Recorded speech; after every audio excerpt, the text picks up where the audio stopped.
Itong mga vloggers na to, nasa mapahayag lamang kung ano po ba yung nangyayari sa ating bansa ngayon. Priority ay gampanan, gawa ng batas, ang dapat na ipatupad sa ating bansa. Hindi po para supilin o patahimikin ang mga vloggers. Dahil po sa totoo lang, dapat ito pong mga nasa gobyerno natin, no? Lalo na yung mga nasa militar, lalo na yung mga nasa iba't ibang ahensya na patuloy na sumusuporta sa bakit na administrasyon na to. Aba, mahiya naman po kayo sa taong bayan. Hindi pa ba sapat yung nakita ninyo noong March 28 na kung saan buong mundo nag-celebrate, nagpakita ng sama ng loob sa gobyernong ito. Ito po mga tao na to, mga taxpayer to no? At dapat ho, bawiin na ang suporta dito sa administrasyon na to. Bakit ho?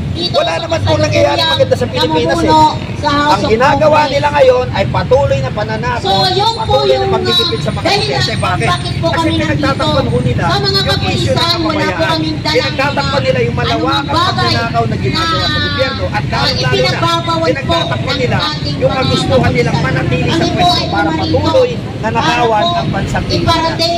Na ang mga makakaliwang grupo ay dapat po hindi po suportahan. Hindi po maganda na ang mga nakaupo, pinuin nyo po ito pa. Alam nyo, bilang nagbigay ng mandato sa mga nakaupo ngayon, may karapatan po tayong bawiin yan. At kung ano man po yung mga darating sa mga susunod na araw, ito ay talagang likas na pagkilos to ng taong bayan. Bakit? Kasi nakikita natin, wala namang napupuntahan ng ating pagpapagal. Walang napupuntahan ng ating pagpapagod. Instead, ang ginagawa pa nila, pinagtatakpan nila yung mga real issues. Napakadami pong issue na gusto natin talakayin. Lalong-lalo na yung mga tinatawag na technical malversation, yung pagdadivert ng mga pondo. So kung ito po, magpapatuloy, lalo na.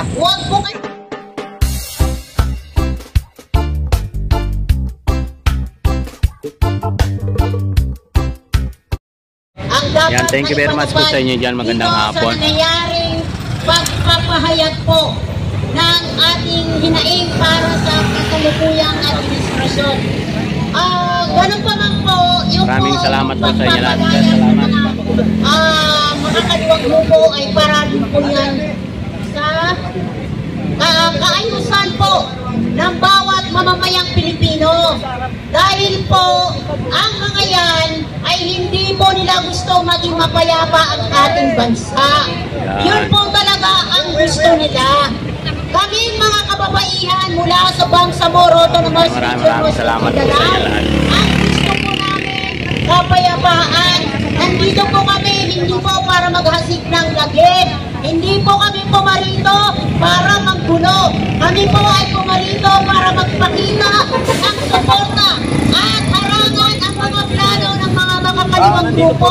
Tandaan po natin ang mga makakaliwang grupo ay sila po ang pumapatay ng mga vloggers na kasapi sa kapulisan, mga kasamaan sila po ay ipinatawag ng TRICOM para po sa isang pagbabalangkas ng bagong batas.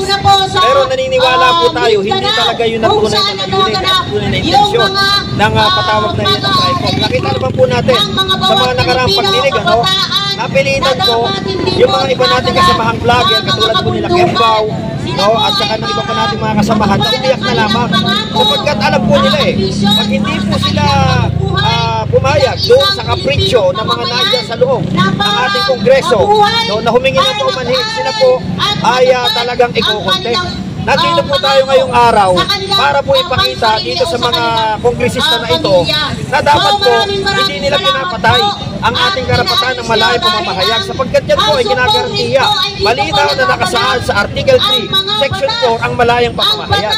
Kaya nandito po tayo ngayon, nagbubulong-bulong para ipakita natin sa ating mga kasama na mga vloggers na nandyan ngayon sa loob ng Kongreso na sila po ay sinusuportahan ng taong bayan. Baka nagtataka na yung mga pinapatahimik ay yung mga nagsasalita against doon sa mga sectors sa nangyayari korupsyon, hindi kahirapan na naranasan ngayon. Yun ang pinapatawag at dahil po yan Tama po kayo dyan kasi nga, naniniwala tayo na wala naman na tayong umiiral ng gobyerno ngayon. Sa kanila na rin po mismo may sabi yan. Sa kanila na rin ang galing yan. Noong nakaraang hearing po sa Senado, sinabi nila na ang justice system ay hindi gumagana. So kung hindi na po gumagana yung justice system, ito po yung nagiging dahilan kung bakit tayo nandito ngayon. Kasi wala na pala tayong batas na umiiral eh. Ang tanging kaya na lamang po natin gawin ngayon bilang mga mamamayan ay magpahayag ng ating mga pagkadismaya na ito dapat hindi po nangyayari sa ating bansa. Dahil naniniwala pa rin po tayo na tayo ay isang bansa na meron pong gumaganang hustisya. Yan po yung pinanggagalingan natin. At nagtataka din tayo, no? Bagamat pinalis na nila ang bayan dyan kanina. Ito ba ang kongreso na to? Ito ba ay kampo na ng CPP, NPA, NDF? Kasi ang panawagan nila ay basura ang NTF-ELCAC. Ang NTF-ELCAC po ay binuo upang labanan ang komunismo, upang labanan ang rebellion. Bakit pinapayagan ng kongreso na ito na nandun po sila? Ay makasulat, hindi pa ako abogado, pero sa bawat panunood ko po sa mga ito po, naniniwala tayo na chilling effect ito dahil si dating Pangulong Rodrigo Duterte ay kanila na po nadala sa dahig. Isusunod na po nila itong mga vloggers na to na mapahayag lamang kung ano po ba yung nangyayari sa ating bansa ngayon. Ngayon lang natin naranasan sa gawa ng batas ang dapat na ipatupad sa ating bansa, hindi po para supilin o patahimikin alam nyo, ang mga vloggers. Kuyang, no? Dahil po sa totoo lang, dapat ito po mga nasa gobyerno natin, no? Lalo na yung mga nasa militar, lalo na yung mga nasa iba't ibang ahensya na patuloy na sumusuporta sa bangat na administrasyon na to. Aba, mahiya naman po kayo sa taong bayan. Hindi pa ba sapat yung nakita ninyo noong March 28 na kung saan buong mundo nag-celebrate, nagpakita ng sama ng loob sa gobyernong ito.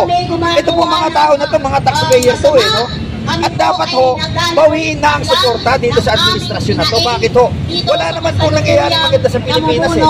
Ang ginagawa nila ngayon ay patuloy na pananakot, patuloy na pagkikipid sa mga interes. Bakit?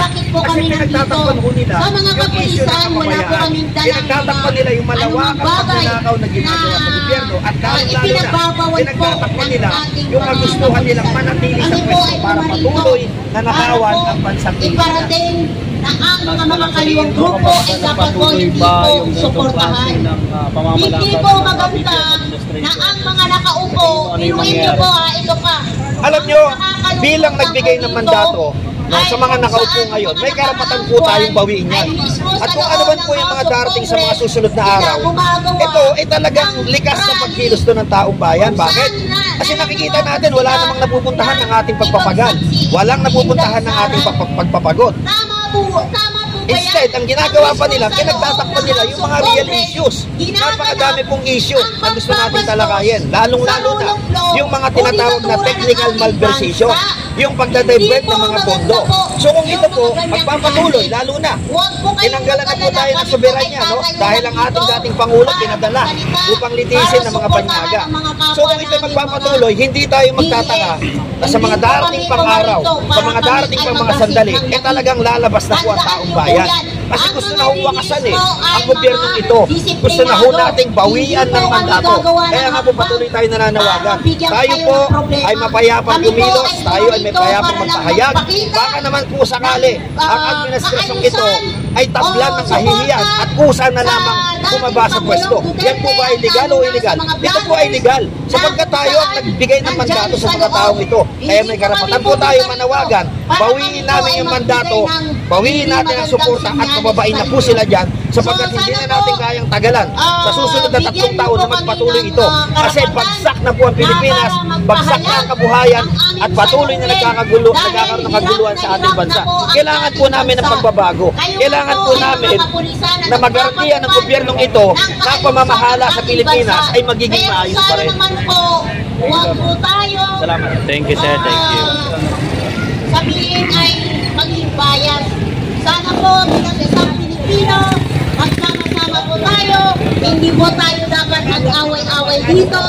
Tayo po ay dapat pagtuunan ng pansin kung ano pa talaga ang pinaka-main problem. O kaya ay paano natin masolusyonan ang kriminalidad na nangyayari sa ating bansa. may kukwento ko lang po. Ako, meron po akong pamangkin na nag-aaral, nakaka-graduate lang. Sa tuwing maliliit po siya ng pag-uwi, lagi ko po siyang inaalalahanan. Pagpasensyahan nyo na po sa sasabihin ko. Sabi ko sa pamangkin ko, wala na pong ligtas sa panahon ngayon. Hindi na po natin makakamta ng kaligtasan sa kasalukuyan. Piruin niyo po si Tore na winalang niya ang dating Pangulong Duterte. Kasi mga DDS vlogger ang nagsasabi ng katotohanan. Kung saan naglalabas ng katotohanan. Kayo, Kaya ang pagpipito sa ginagawa sa mga DDS vlogger, nandiyan na yung papatawag ka, papasakutin ka, papaaminin ka. Nakalimutan na nila ang isang malayang pamamahayag at malayang pagkasahayag ng ating damdamin. Ang babalahura sa dating Pangulo ng ating bansa. Sana man lang po, respetuhin natin siya. Dahil hindi po siya binuto ng Smartmatic, kundi binuto po siya ng taong bayan. Pinili po siya ng mga bawat Pilipino na gusto ng kapayapaan, kaunlaran at katahimikan sa ating bansa. At Maraming salamat po. Sa mga kapulisan. Ngayon, ano ho ba ang motibo? Hindi po ba sampal sa mga kapulisan ito? So, na harap-harapang pinapupuwag ang NTF-ELCA. Ano ba ang NTF-ELCA? Lumalaban po ito. Sana po wag niyo naman kami pigilan na magpakita. Kasi kung example ko lang po ito, kung halimbawa kayo yung nasa aming katayuan, siguro ganun din po yung inyong panawagan sa mga kapulisan. Gawin po natin na kung ano yung masakit sa amin, sana po ganun din. Makamtan din namin yung tunay na kapayapaan sa ating bansa. Bilang isang Muslim na babae, kami po ay napapagod na po sa karahasan at nangyayari sa aming bayan sa Bangsamoro Autonomous Region, Muslim Mindanao. Ang hindi po nakakatuwa rito ay ang pagpapalit ng liderato sa Bangsamoro Autonomous Region, Muslim Mindanao. Para po sa akin, bilang isang Muslim na babae, hindi ko po matatanggap yung ganun dahil hindi po dumaan sa rule of law. Meron pong batas na dapat sundin ang ng Bangsamoro Autonomous Region, Muslim Mindanao. Mananawagan lang din po ako kay Chairman Garcia. Sana po maipatupad nyo ang tunay na kapayapaan, kaayusan sa darating na halalan. Huwag po natin hayaan na babuin ang ating hudikatura. Maawa po tayo sa mga bagong henerasyon na papalit sa atin dahil tayo po ay may edad na at balang araw lilisan din natin ang mundong ibabaw. Tandaan natin mga kapulisan, gumawa tayo ng history.